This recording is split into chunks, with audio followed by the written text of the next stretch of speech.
Next thing that we're going to discuss is energy in a spring mass system with gravity. So we're not going to look at the nice thing about, well, we'll talk about that probably in a later video. My guess would be I want to bring this up, but we're going to talk about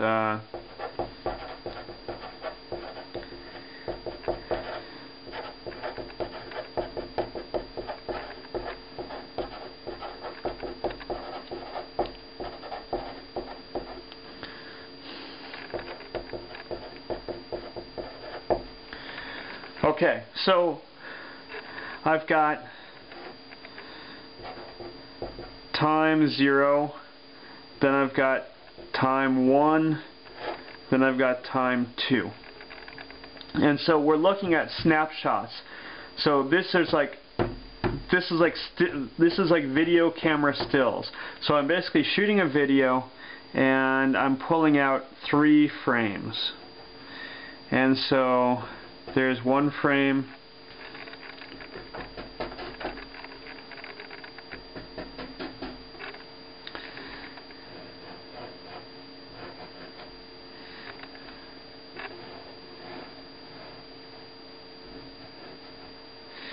and so what I've got is I have the spring.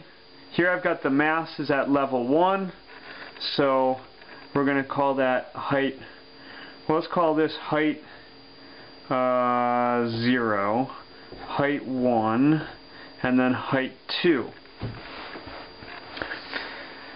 Okay, so what's going to happen is here the spring is going to have, now we're going to have 3 types of energy. And so the 3 types of energy that we're going to have is we're going to have kinetic energy, we're going to have gravitational potential energy, and we're going to have spring potential energy. And so I'm going to put those here too.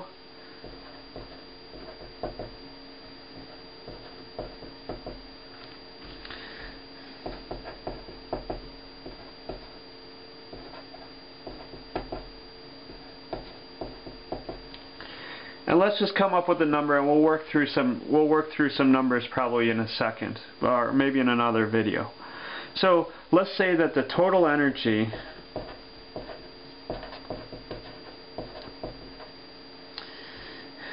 is 20 joules. Total energy is 20 joules. Okay. So what we're going to do is, this is really simple. The kinetic energy up here is going to be 0 joules because it's not moving. It's just not moving. Down here, the kinetic energy is 0 joules because, again, it's not moving. Okay, now it gets a little bit more complicated. Let's say that right here, the spring potential energy is 2 joules.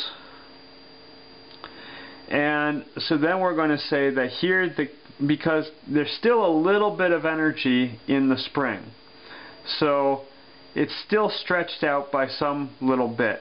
And I could call it, it's really kind of strange. You'd think that I wouldn't be able to set spring potential energy as arbitrarily 0, but actually I can, because again, it's a potential energy, and I can set potential energy however I want it to be. So actually, in retrospect, I'm going to just sort of arbitrarily set that my spring potential energy at this point is 0 joules.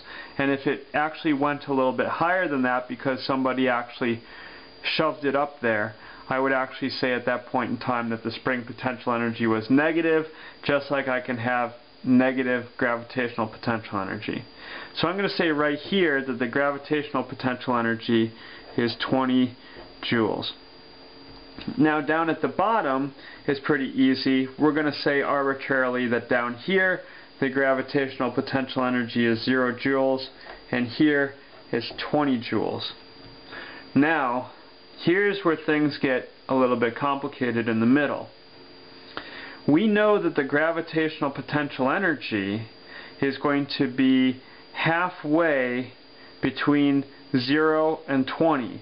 So we know this is going to be 10 joules.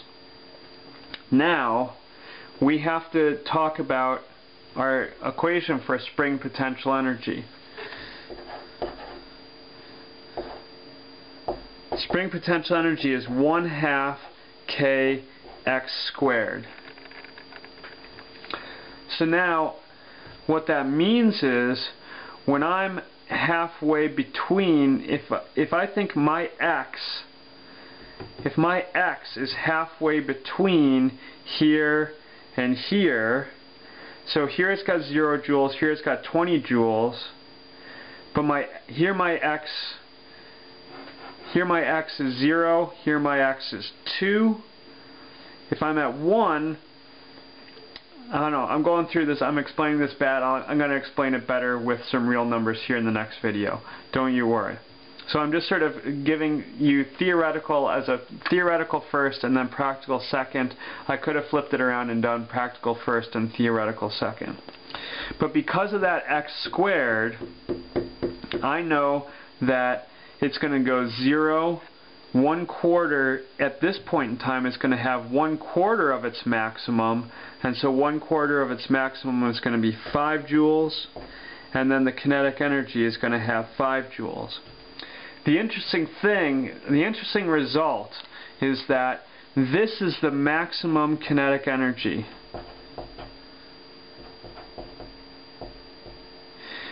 The maximum kinetic energy is only 1/4 of the total energy.